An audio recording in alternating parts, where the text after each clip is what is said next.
Os irmãos que porventura dormirem durante a mensagem, pode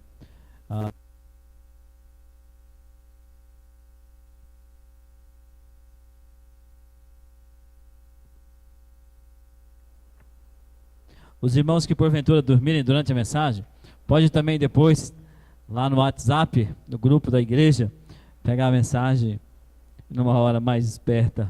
Tô brincando. Se você quiser ouvir novamente, ela vai ser colocada na medida do possível semanalmente lá no WhatsApp da igreja. Vamos falar com Deus, vamos orar, pedir para Ele trabalhar em nossos corações nessa noite. Mais uma vez, muito obrigado, Senhor Jesus, pelo privilégio de anteciparmos um pouquinho o céu quando nos reunimos aqui, adoramos o Seu nome, cantamos músicas bonitas, de boas melodias, que refletem bem os princípios da doutrina, a própria teologia das Escrituras, e nós queremos que isso seja sempre uma marca da nossa igreja, um bom ensino até quando cantamos músicas. Por favor, Senhor, nessa noite, trabalhe em nossos corações, para que a gente conheça o Senhor um pouquinho melhor, desenvolva um temor pelo Senhor maior, e também um amor mais acentuado por um Deus tão maravilhoso como o Senhor é. Muito obrigado mesmo. Que a graça do Senhor esteja sobre todos nós, em nome do Senhor Jesus Cristo, eu oro. Amém. Muito bem, muito obrigado pela sua sempre preciosa atenção. Eu sei que olhar para o livro de Oséias não é tão grande assim, né? Mas nós estamos aí no capítulo 2, e já tem pelo menos 6 mensagens, mas a gente vai tentar ser resumido um pouquinho para frente. É uma tentativa, não é uma promessa. Semana passada, o tema era jogue os seus ídolos fora. E hoje é a parte 2 dessa mensagem. E semana que vem é a parte 3 dessa mensagem. Jogue os seus ídolos fora. E novamente fica a exortação inicial de que se você for tentado a dizer, bom, eu não tenho nenhum ídolo lá em casa, nenhuma imagem, eu vou embora, vou aproveitar o tempo e assistir um Fantástico. Eu quero dizer que a gente vai descobrir que a gente tem bastante ídolos. Se a gente fizer uma avaliação séria, o quanto Deus fica em segundo plano em nossas vidas. E todas as vezes que Deus fica em segundo plano em nossa vida, no segundo lugar do nosso coração, algum ídolo toma o lugar dele. Então, uma reflexão sincera vai comunicar isso, que Deus, que o nosso coração está repleto de ídolos. Então nós vamos jogá-los fora, porque em Oséias há uma denúncia muito grave a respeito disso. Embora você vai ver sempre também esse título e o próprio significado do nome de Oséias, o Senhor salva, né? Mas seus olhos não estão fechados para o pecado. E eu tenho dito que no contexto de Oséias, no momento em que ele pregou, no momento em que ele saía pelas ruas pregando a palavra de Deus,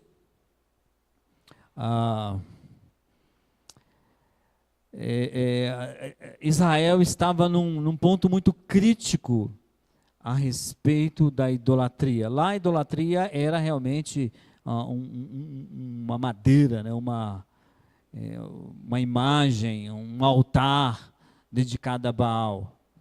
Então há a denúncia desse pecado sério, né? Mas hoje nós sabemos que um ídolo não é necessariamente uma imagem, nem uma representação, é tudo aquilo que domina o meu coração e toma o lugar de Deus em minha vida. E nós somos inclinados a cultuar alguns ídolos, e eles vão ganhando força, e eles vão ganhando espaço no meu coração. por isso que o desafio dessas 3 mensagens, uma começou semana passada, outra agora é: jogue os ídolos, tire os ídolos do seu coração, jogue fora os ídolos do seu coração. A parte 1, nós estamos no capítulo 2 de Oséias, então você pode abrir lá, capítulo 2 de Oséias. Esse trecho, né, o capítulo inteirinho foi dividido em 3 partes, eu dividi em 3 partes. Na verdade, né, o próprio texto se divide em 3 partes.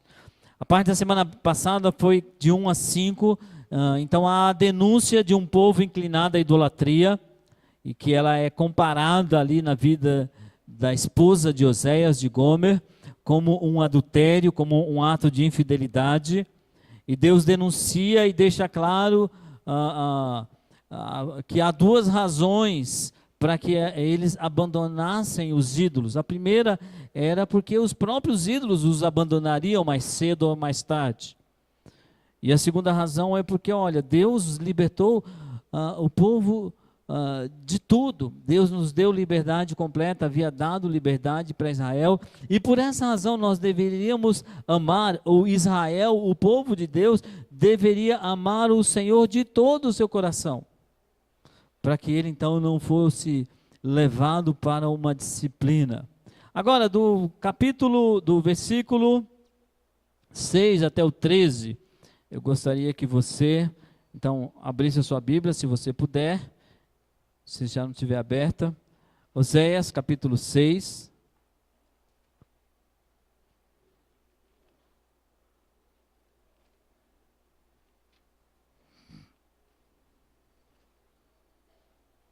Desculpa, Oséias, capítulo 2, versículos de 6 a 13.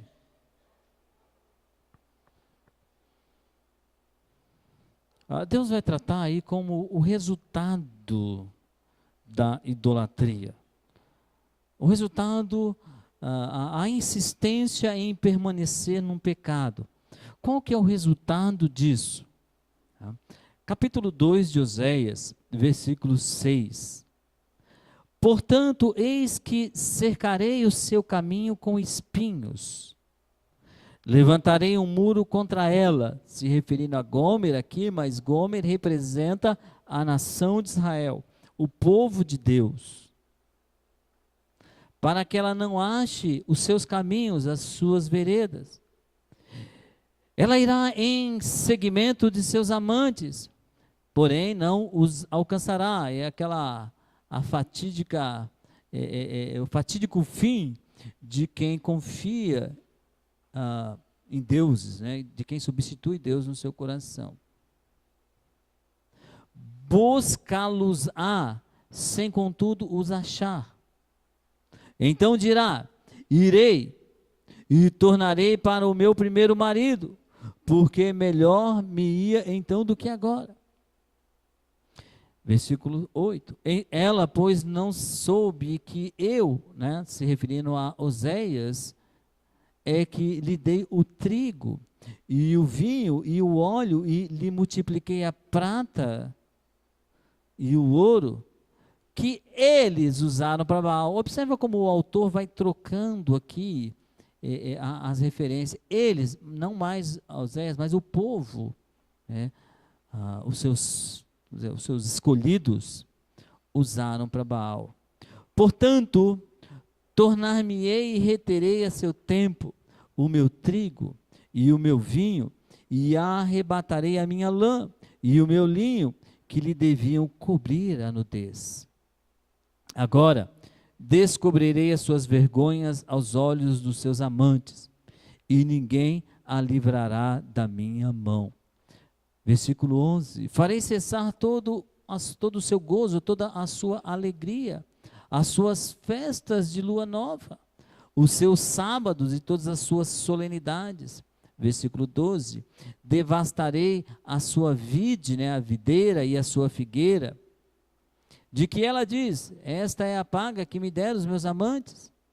Eu, pois, farei delas um bosque, e as bestas feras do campo as devorarão. E o último versículo aqui desse bloco: castigá-la-ei pelos dias dos Baalins, nos quais lhes queimou incenso, e se adornou com as suas arrecadas aqui, brincos, tá? E com suas joias, e andou atrás de seus amantes, mas de mim se esqueceu, diz o Senhor.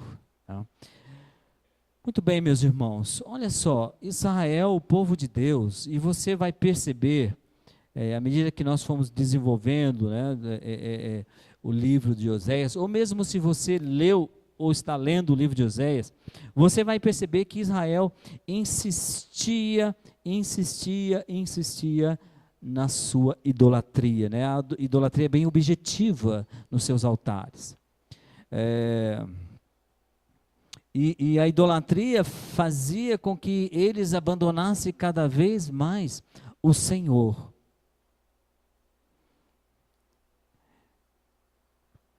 E Deus fala, então eu vou tratar com vocês, eu vou disciplinar vocês, e eu vou lidar com aquilo que vocês não querem por vontade própria abandonar.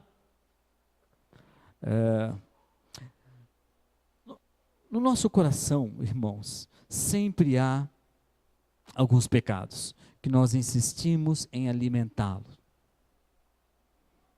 E esse pecado ele vai tomando lugar em nossas vidas. E às vezes é aquele pecadinho, bom, pecadinho é minha palavra, tá? Não é uma palavra teologicamente correta, mas assim, figurativamente, aquele pecadinho, aquela reação que a gente, olha, é tão pequena, tão insignificante, não prejudicou praticamente ninguém. E aí começa, ela vai aumentando, ele vai dominando. E chega um momento na vida em que nós perdemos o domínio da nossa vida para um pecado. E esse pecado acaba sendo um ídolo em nossos corações. João, né, o apóstolo João, ele diz o seguinte a respeito de nossas vidas, isso para nos encorajar, para nos alertar de que nós temos suficientemente capacidade de abandonar os pecados que vão dominando nossa vida e criando ídolos em nossos corações. Todo aquele que é nascido de Deus não vive na prática de pecado, pois o que permanece nele é a divina semente. Ora, esse não pode viver pecando, porque é nascido de Deus. Então, o Novo Testamento, agora para a igreja, ele vai insistir conosco, que nos foi dado capacidade suficiente para andar de uma forma que agrada a Deus e não permitir que nada nos domine.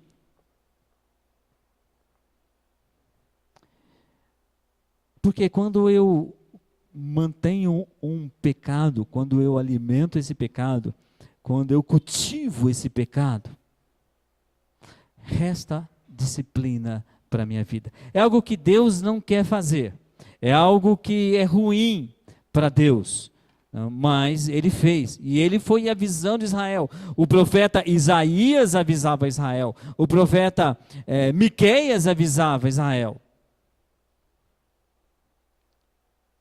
Oséias estava avisando o povo. Amós estava avisando o povo. O povo tem uma sucessão de homens que se levantam e dizem, por favor, gente, vamos acordar. Vamos deixar essa vida e viver uma vida com Deus. Vamos abandonar essas coisas que roubam a nossa comunhão com o Senhor. E Deus está nos avisando hoje, não mais por meio dos profetas oficiais, mas Deus nos avisa através da sua palavra profética, quando há uma pregação e eu falo, poxa, isso aí serviu para mim, não para o meu vizinho, né? Quando eu estou estudando, fazendo meus estudos bíblicos e digo, olha, parece que Deus está me incomodando. De novo Ele está dizendo a mesma coisa. Quando eu sou confrontado por pessoas, Quando eu estou aqui na escola bíblica, há um estudo e eu penso, eu reflito, olha, eu preciso melhorar minha vida com Deus, eu preciso abandonar certos pecados. Deus está nos avisando, por quê? Porque Deus não quer que a gente chegue a um ponto de ser disciplinados. E algumas pessoas, meus amados irmãos, eles são disciplinados ao ponto de não mais serem restaurados à comunhão com Deus. Você quer dar uma olhada? Olha esse texto de Hebreus aí na tela. Olha só, diz o seguinte: nem haja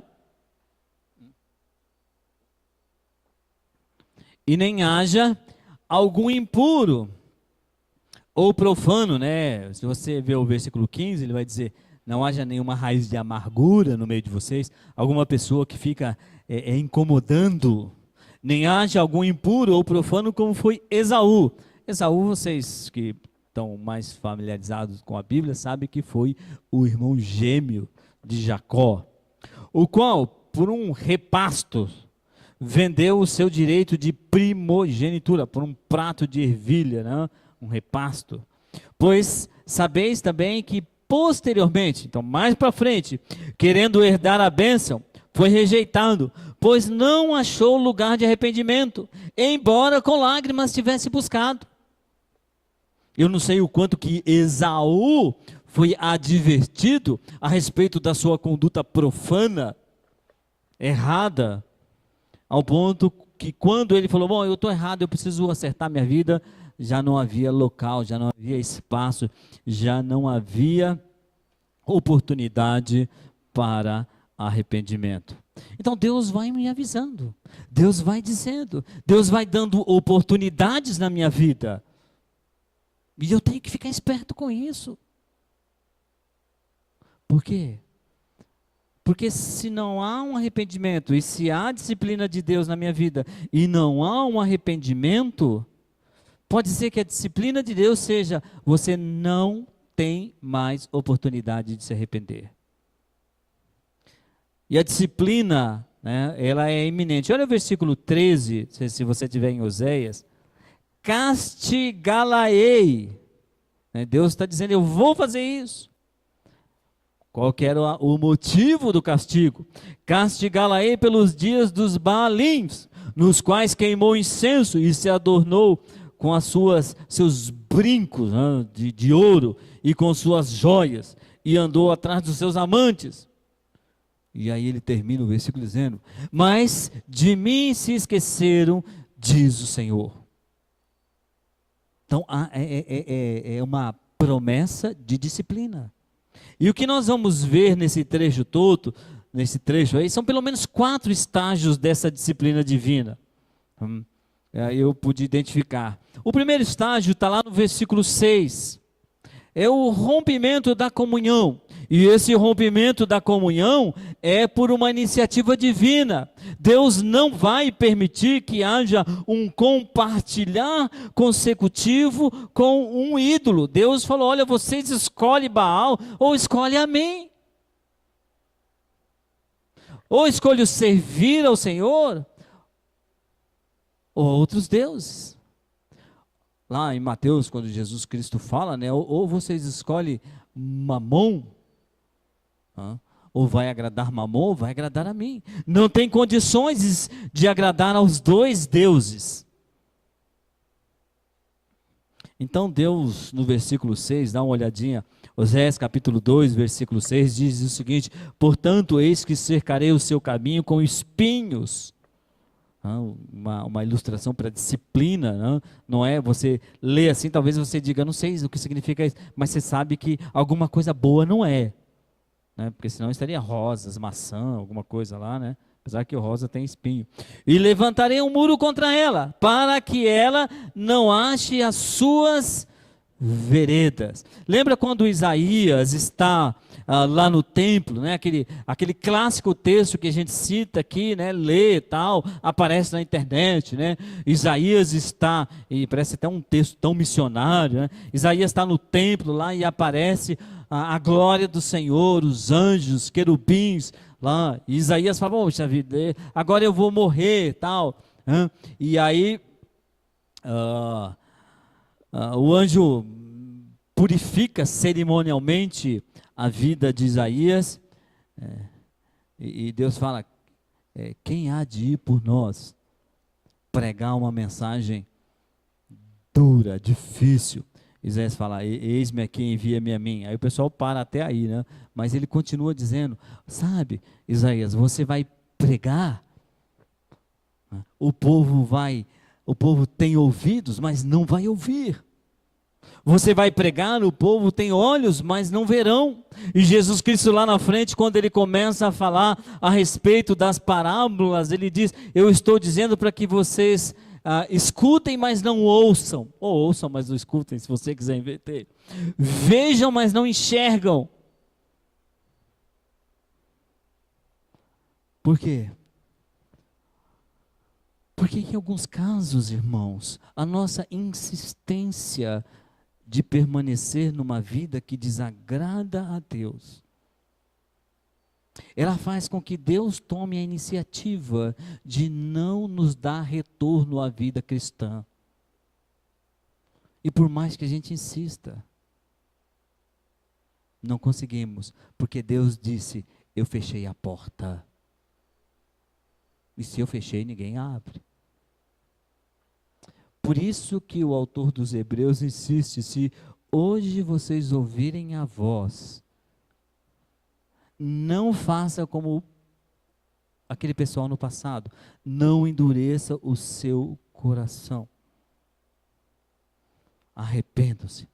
Deus sempre foi longânimo na história para com seu povo. Deu inúmeras oportunidades de arrependimento.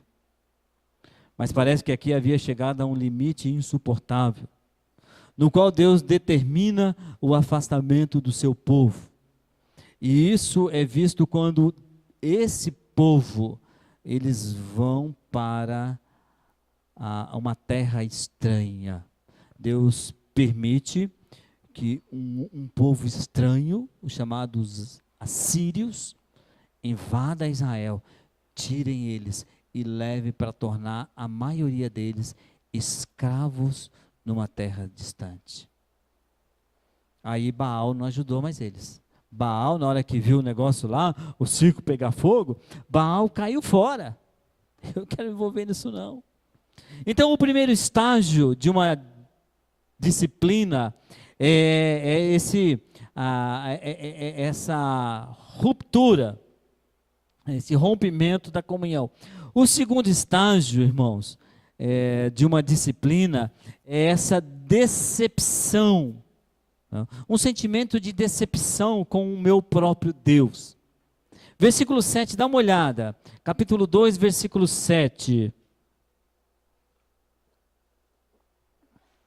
Diz o seguinte aí, e ela, a Gomer aí, que representa o povo de Israel, ela irá em seguimento, ela irá seguindo seus amantes, ela vai atrás de seus amantes.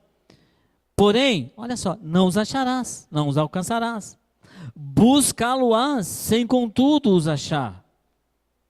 Então ela vai dizer, deixa eu voltar para o meu primeiro marido, porque é melhor ele do que nada. Então essa decepção generalizada, ou decepção, ou esse sentimento de decepção com os ídolos. Eu não sei, realmente, irmãos, mas Deus sabe muito bem o que é mais importante de fato, não de conceito. O que é mais importante na sua vida? Então, se eu perguntar para qualquer um de vocês, eu tenho certeza que você vai dizer, o mais importante para mim é Deus. E, de fato, é mesmo? É. Se não for, irmãos, se não for Deus, e eu creio que para a maioria de nós, de fato não é,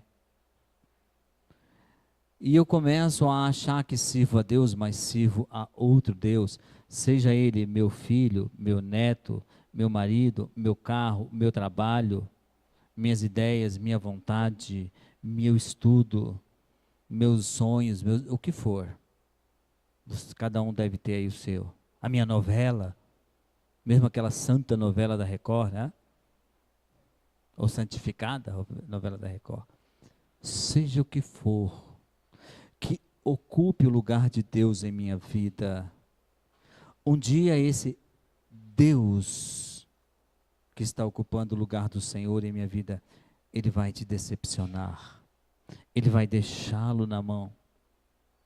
Na hora do maior aperto, Baal abandonou Israel.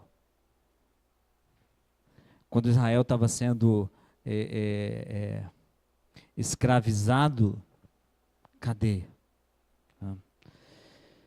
Por isso, irmãos, que o desafio é: dedique somente dedique toda a sua força, todo o seu coração, toda a sua alma a Deus. Somente a Ele devo me inclinar. Se outro Deus está ocupando o meu coração, parte da disciplina de Deus será aquele sentimento de frustração, de decepção que eu terei na minha vida. Por isso que quando alguém vai partir para uma área profissional, vai para um trabalho, eu gosto muito de lembrá-lo. Se Jesus Cristo não for a pessoa mais importante para você, você pode ser o melhor advogado, o melhor médico, né, o melhor fisioterapeuta, o melhor professor, seja de que área for, o melhor pastor, o melhor profissional do mundo. Mas sempre haverá no coração um grande vazio. Mas quando Jesus Cristo é o Senhor da minha vida, quando Ele domina por completo a minha vida, talvez eu não seja o mais famoso dos pastores, eu não seja o mais famoso ou o melhor médico da minha região, talvez eu não seja o melhor advogado ou o melhor professor, talvez eu seja um profissional comum, mas eu serei satisfeito. Porque o meu Deus não é o meu trabalho, não é a minha capacidade, o meu Deus é o Senhor. E aí eu não gostaria que nenhum de nós aqui terminasse a vida frustrada, ou a vida frustrado. Já viu aquele sujeito amargo, azedo, árido, talvez um excelente profissional, mas chegou na sua vida, ele foi deixando Deus cada vez de lado. E começa com as pequenas coisas, irmãos. Não vou mais no culto de oração na igreja, não vou mais na EBD, não vou orar, não vou ler mais minha Bíblia, não acho que não está fazendo efeito, não vou me importar muito com as coisas de Deus. E aí esses espaços eu substituo por coisas, né, como televisão, como passeio, como lazer. Essas coisas em si não são erradas, mas quando elas tomam o lugar de Deus em minha vida, elas se tornam erradas. E aí o sujeito na sua vida se torna um cara amargo, frustrado, decepcionado, mas porque lá atrás ele abandonou o Senhor. E a maioria das pessoas vão colocar a culpa em Deus no final da sua vida. As coisas ficaram assim para mim, sabe por quê? Porque Deus não me ajudou. As coisas ficaram assim porque Deus me abandonou. Não, o seu Deus o abandonou, o Senhor não. Eu gostaria de ler uma ilustração aqui, meus irmãos. Eu vou ver se eu peguei na internet e tal, é fácil. Eu lembrava disso e eu peguei e sempre achei muito interessante o que aconteceu. Só uma pergunta que foi feita para a filha do Billy Graham, num canal de TV chamado El Show, né, e a apresentadora é uma tal de Jenny Clayson. Eu não conheço ela, né, sei da fama de Billy Graham, mas ela foi e lembra dos acontecimentos de 11 de setembro de 2001, as Torres Gêmeas. Então eles perguntaram para ela, né, onde estava Deus quando isso aconteceu? Né, Deus não poderia ter esticado a sua mão poderosa e colocado na frente de um daqueles aviões que foram jogados contra as torres? Ela deu uma resposta profunda e sábia. Ela disse: eu creio que Deus ficou profundamente triste com o que aconteceu, tanto quanto nós. Por muitos anos nós temos dito para Deus não interferir em nossas escolhas, sair do nosso governo, sair de nossas vidas, sair de nossas escolas. Sendo um cavalheiro, como Deus é, eu creio que Ele calmamente nos deixou. Como poderemos esperar que Deus nos dê a sua bênção e sua proteção se nós exigimos que Ele não se envolva conosco? Eu creio que tudo começou desde que Madeleine Murray é uma que incentivou, foi na justiça e fez uma bagunça total na década de 60 mais ou menos, para que não mais orasse nas escolas, para que o filho dela tivesse o direito de não orar.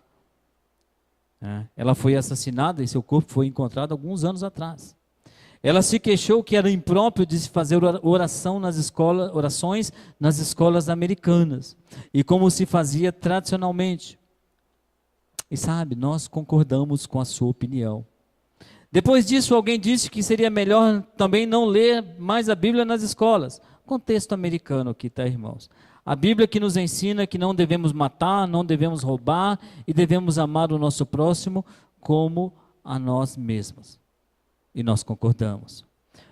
Logo depois, o Dr. Benjamin Spock disse que não deveríamos bater em nossos filhos quando eles se comportassem mal, porque as suas personalidades em formação ficariam distorcidas e poderíamos prejudicar a sua autoestima. E nós dissemos, um perito nesse assunto deve saber o que está falando. E nós concordamos com ele. Aí alguém sugeriu que deveríamos deixar que nossas filhas, contexto americano, tá? Lembrando aqui, fizessem aborto, se elas assim o quisessem, e que nem precisariam contar para os pais. E nós aceitamos essa situação sem ao menos questioná-la. Em seguida, algum membro da mesa administrativa escolar, muito sabido, disse que, como rapazes seriam sempre rapazes, e como homens iriam acabar fazendo o inevitável, que então deveríamos dar aos nossos filhos tantas camisinhas quanto eles quisessem, para que eles pudessem se divertir à vontade, e que nem precisariam dizer a seus pais que eles tivessem obtidos na escola o tal objeto.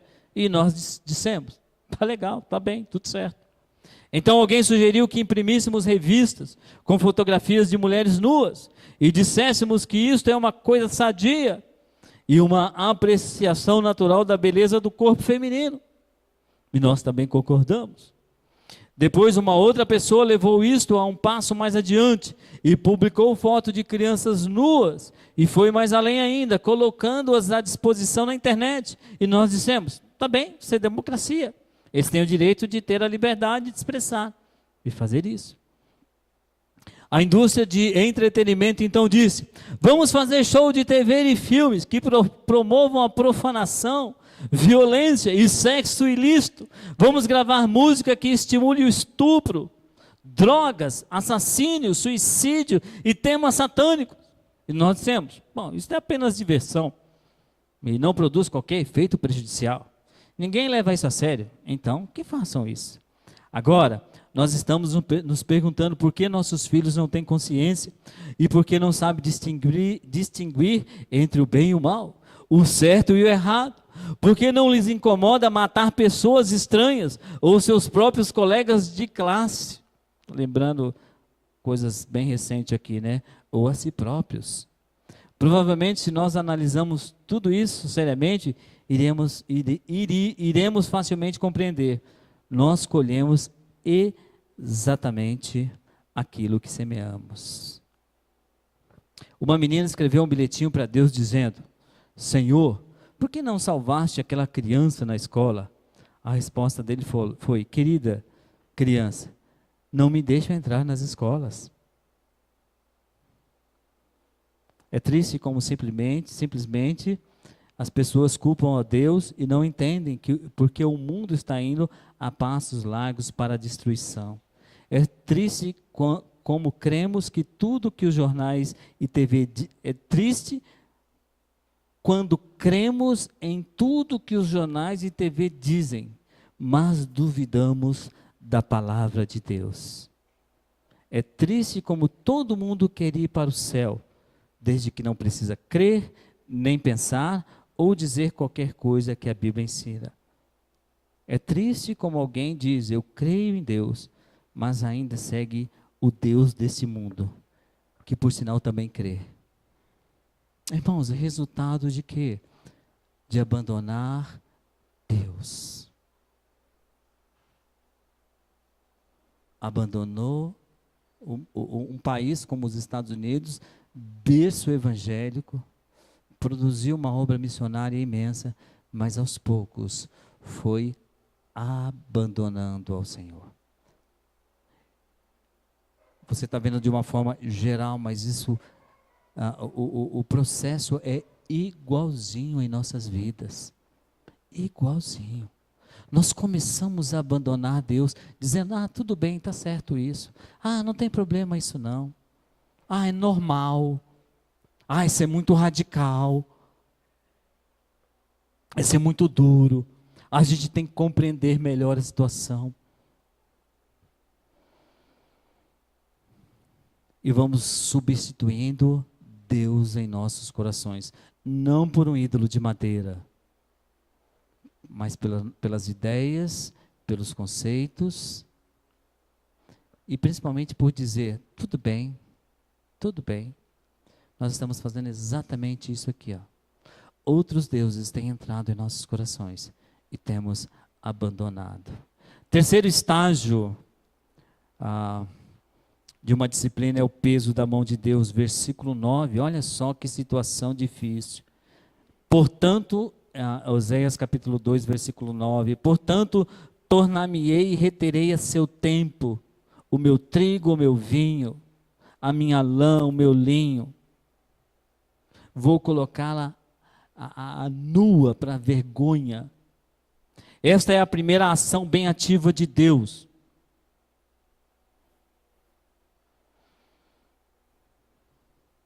E às vezes nós temos que olhar se Deus não está pesando a mão sobre minha vida. Irmãos, eu temo que algumas situações, quando não se resolvem na minha casa, no meu ambiente, Deus está pesando a mão sério. E eu não estou enxergando. Às vezes até pessoas falam, né? Aqueles que são mais sérios, mais sinceros, né? Aquele crente que é mais ou menos, vai dizer, não, irmão, isso é tribulaçãozinha, vai passar. Se certas situações não resolvem na minha vida, e eu me considero um crente em Cristo Jesus, olha, é o momento de pensar, será que Deus não está me disciplinando? E se Ele está me disciplinando, qual é a resposta que eu vou dar? Me arrepender e consertar a minha vida, e pedir graça e poder ao Senhor.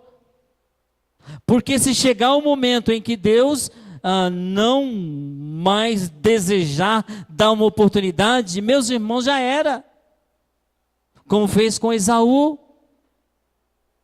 Aí Deus endurece o coração, não tem mais acordo. Não significa mandar a pessoa para o inferno, significa uma indisposição da parte de Deus de permitir que você volte à comunhão com Ele. Aí vai terminar aquela vida amarga, né? Aquele crente azedo, chato, que ele critica até o vento que passa. Ninguém quer terminar assim.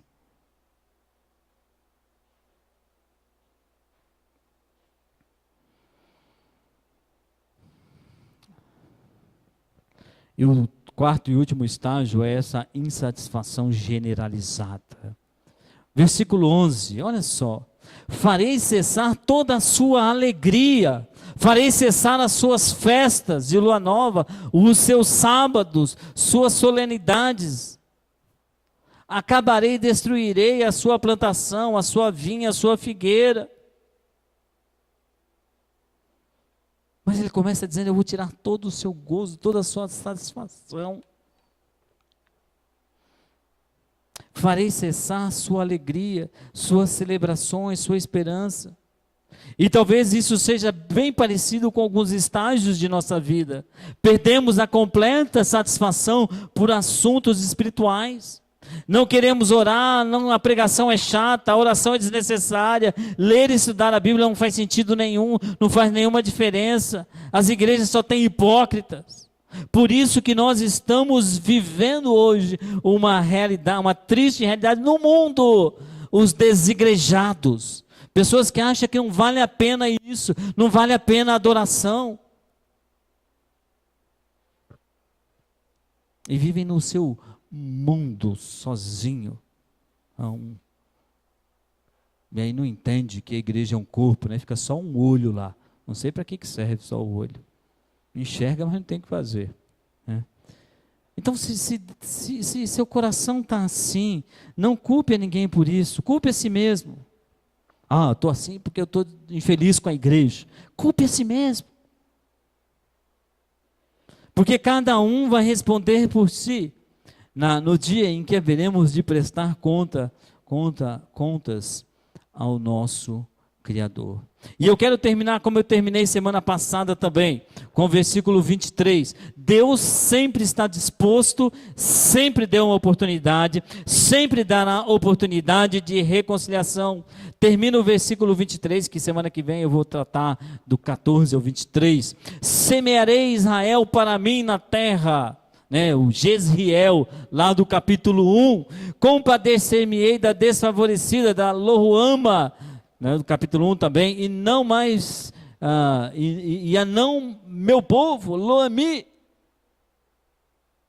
tu és meu povo, ele dirá. E aí, novamente, eu peguei os 3 nomes com frases diferentes. Quando em Jezreel significa, eu não me esqueço, diz o Senhor, né? Em Loruama, minha paciência está no limite, e Loami, eu tenho vergonha do meu povo. Todas isso eram mensagens com os nomes dos filhos de Oséias com Gomer para Israel, né? De maneira alguma te deixarei, nunca, jamais te abandonarei. Lá em Hebreus capítulo 5, capítulo 13, é falado isso. E no lugar onde está a minha paciência, está no limite, ele diz, onde abundou o pecado, superabundou a graça, lá em Romanos. Deus está sempre nos chamando para esse reencontro, para essa restauração. Loami, né? Eu tenho vergonha do meu povo.